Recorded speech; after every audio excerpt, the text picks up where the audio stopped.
Je suis dans le bois un matin, puis je me posais la question si c'était pertinent de transmettre comment on se sent avant un gros examen pour aller déceler si on a une récidive de cancer. Je pense que plusieurs d'entre nous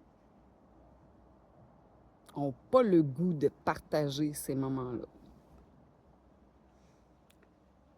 On les vit en dedans, on les vit dans notre tête, on les vit parfois en couple ou tout seul, malheureusement. Ou on enfouit ça dans le fond de nos poches, puis on fait du déni. Ça fait maintenant 2 mois que je sais que l'indice de la prise de sang qu'on prend depuis les 5 dernières années, qui était stable, ben là, on l'a surveillée, puis elle remonte. Donc, l'oncologue soupçonne qu'il y a quelque chose qui revient. Puis là, demain, à 21h,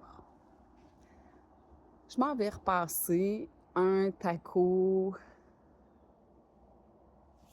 du pelvien, thorax, abdomen, etc. pour savoir où ce qui est la petite bête noire. C'est un peu comme ça que je vois ça. Je vulgarise peut-être parce que ça me tente pas de trouver c'est quoi tous les mots scientifiques pour expliquer ça. Fait que je vous l'explique à ma façon. Fait que dans les 5 dernières années, après avoir passé au travers des multiples opérations des 2 cancers, j'avais décidé de changer de vie, changer de travail. J'ai donné ma démission, puis j'ai bâti ma petite entreprise petit peu par petit peu pour être capable d'apprendre des nouvelles choses, partager des nouvelles choses, mais puis travailler autant qu'avant, puis faire autant d'heures qu'avant, juste avoir le plaisir de faire ce que j'aime faire, aider les OBNL. J'ai aussi changé ma nutrition parce que après un cancer de l'ovaire, ben on tombe en ménopause chirurgicale. Et ça fait mal! C'est pas juste des chaleurs. Oh que non! C'est pas juste des chaleurs. Les chaleurs, c'est ce que tout le monde connaît, c'est ce que tout le monde s'attend. Mais non, non. À, à 50 ans, pas être capable de prendre ses petits-enfants ou de descendre une quinzaine de marches sans avoir l'impression que les 2 genoux vont te lâcher, ou est-ce que tu as l'impression que le derrière des chevilles va arracher parce que tous tes petits muscles font mal? Tous les bras sont engourdis à peu près à tous les matins, de la douleur au dos, de l'inflammation au cou. My God, je m'attendais pas à ça. Et que dire du brouillard mental, de la vitesse d'exécution, juste de la gestion des courriels qui prend le décor, de la mémoire, l'organisation, la logistique. My God, que ça a fait mal, ça.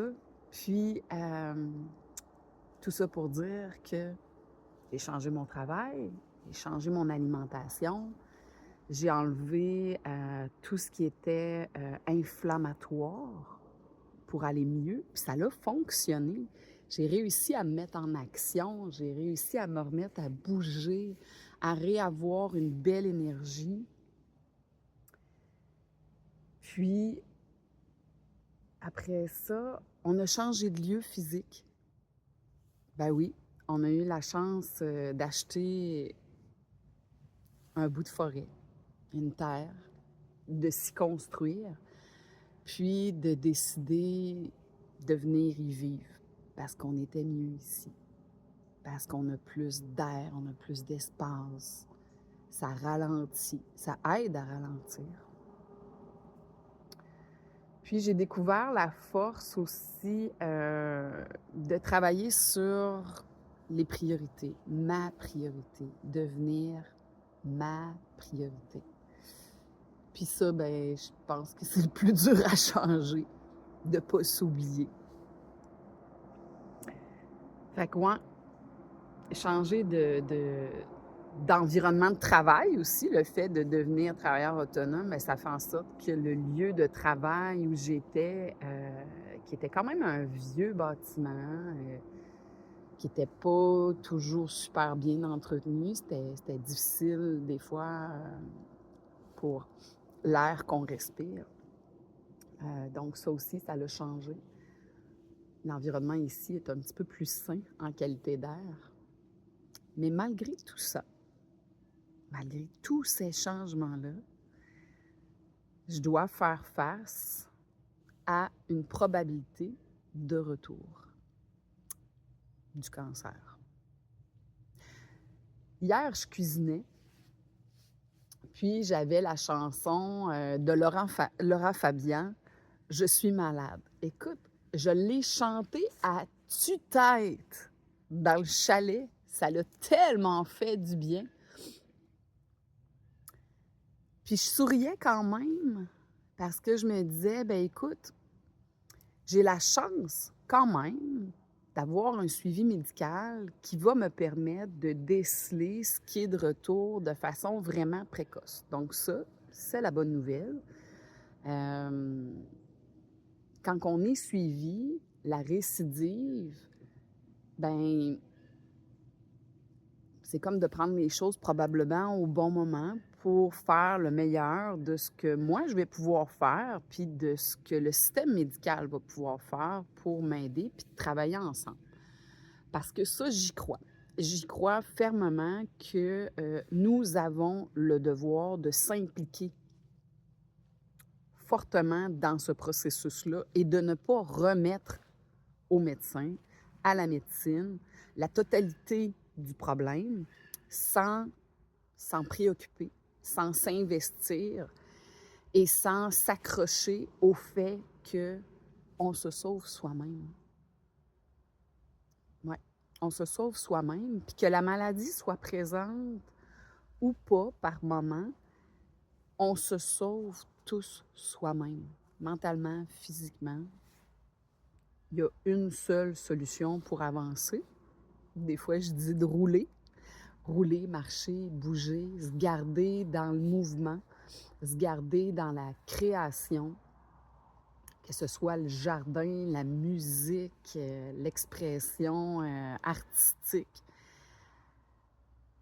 Se garder en mouvement, c'est important.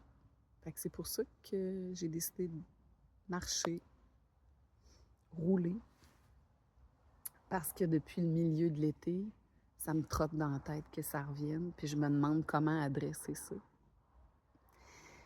Je suis un peu fatiguée de tous les sites Facebook que j'ai eu la chance de côtoyer, de lire, de commenter, pour essayer justement de participer à cet engouement-là de partage, de solidarité qu'il y a sur tous les sites de groupes Facebook qui parlent du cancer.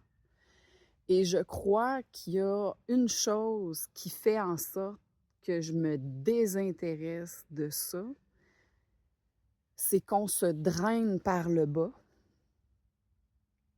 parce qu'il y a beaucoup de tristesse qui est partagée sur ces groupes-là. Il y a beaucoup de négatifs. Il y a beaucoup de partage de « le mien, il est plus dur que le tien ». Ou bien juste voilà le paquet de mots que j'ai entendu ou que je connais pas.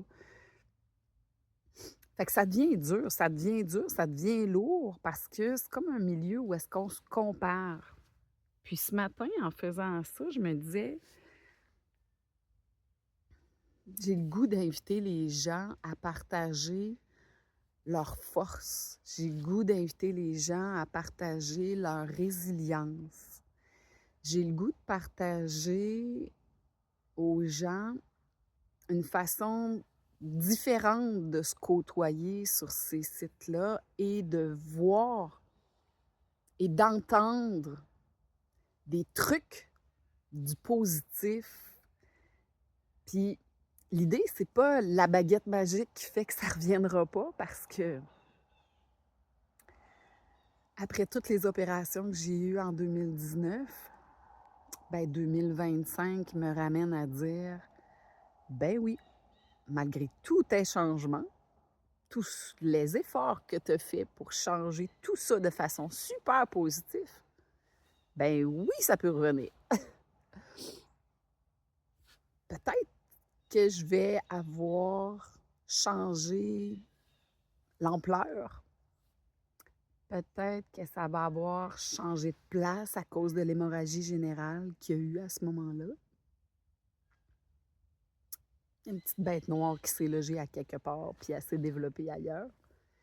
Peu importe. Je pense que ça reste comme le reste de ma vie, ne pas chercher le coupable, puis chercher comment avancer, comment m'inspirer à rester ma sweet fucking priorité, à me redonner la résilience d'avancer. Parce que je ne savais pas ce que ça voulait dire, la résilience. Maintenant, je le sais. Puis je pense que j'arrive à bien la travailler. Fait que je vais aller en chercher une petite dose pour demain. Puis, il y a des journées...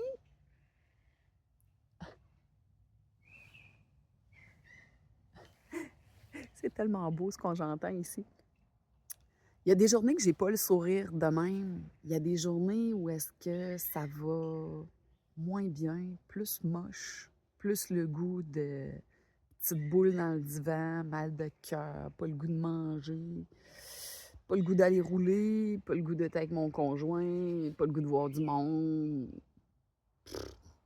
pas le goût de... Pas le goût, hein? Pas le goût. Puis, il y a quelqu'un, en sortant d'une cure de désintox, qui disait dans son énoncé, quand il pognait des journées moches, la petite phrase qui venait, c'était « Ben demain, ça ira mieux ». Fait qu'aujourd'hui, c'est une journée moche, puis demain, ça ira mieux. Ça m'a aidé à passer ces journées-là. Demain, ça ira mieux. Puis après ça, ben, au-delà des réflexions, puis des tracas qu'on a dans notre propre vie quand ça refait surface, le cancer, puis on ne sait toujours pas ce qui va se passer demain. Hein? Fait qu'à un moment donné, des fois, je dis « Hey, Gaston, tch, tch, tch, tch, les scénarios, ça fera. » Donc, je l'observe, ce petit Gaston-là, qui aime beaucoup ça, partir à la dérive et faire des scénarios.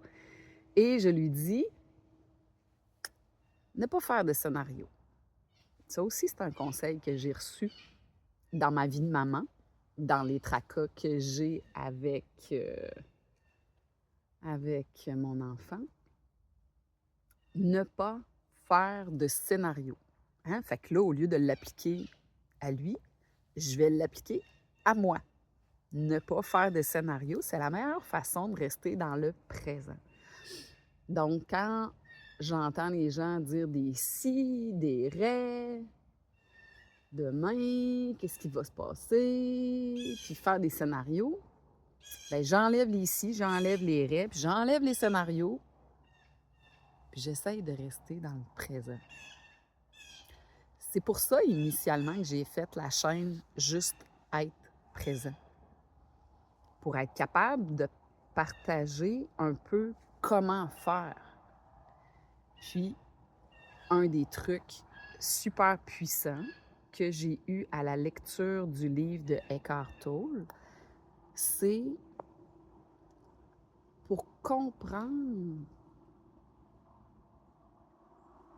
le processus de la présence, il faut être capable d'observer.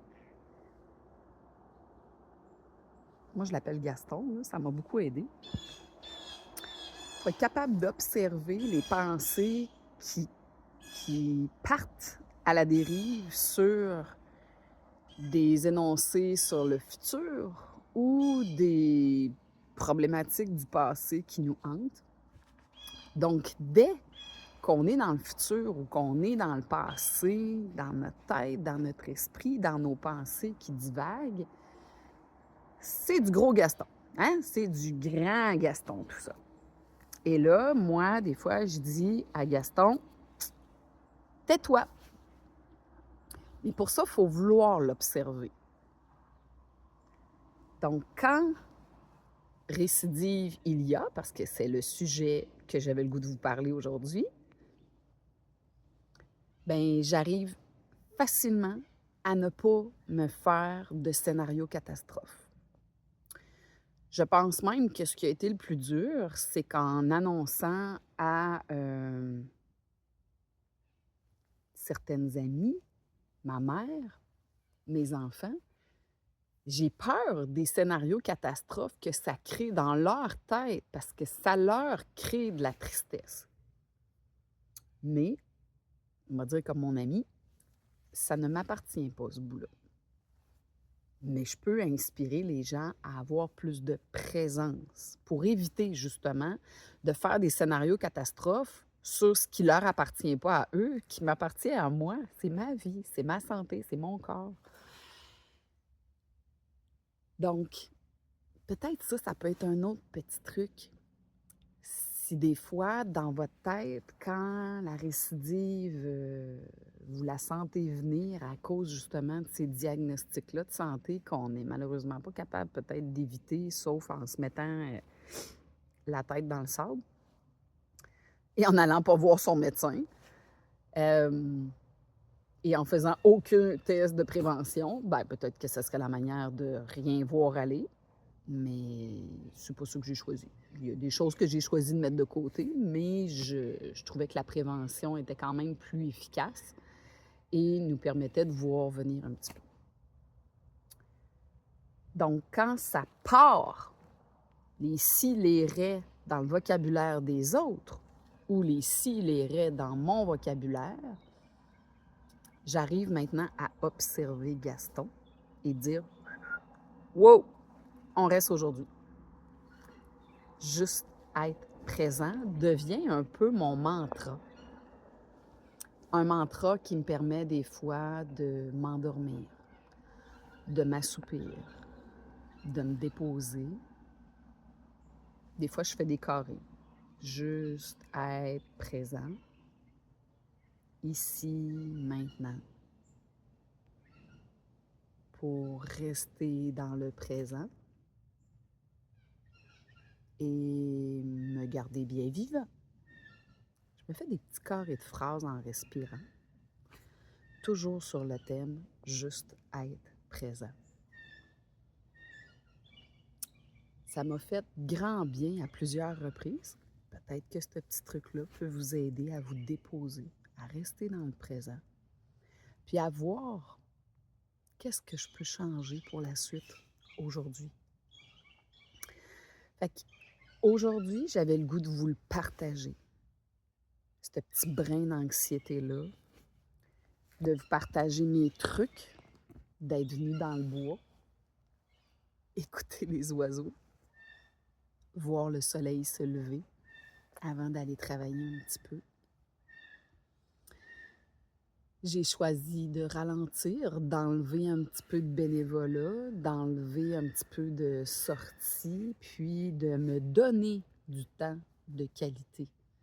Donc, de regarder mon horaire puis de voir qui c'est que je peux tasser pour me redonner du temps de qualité. J'ai avisé mon groupe de bénévolat que pour l'instant, j'avais pas de temps. Laisser tomber un événement, des fois, c'est pas facile. Fait que me redonner du temps, rester dans le présent, pas faire de scénario.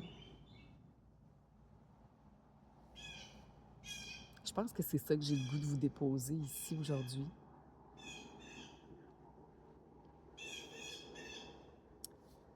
Quand j'aurai les résultats,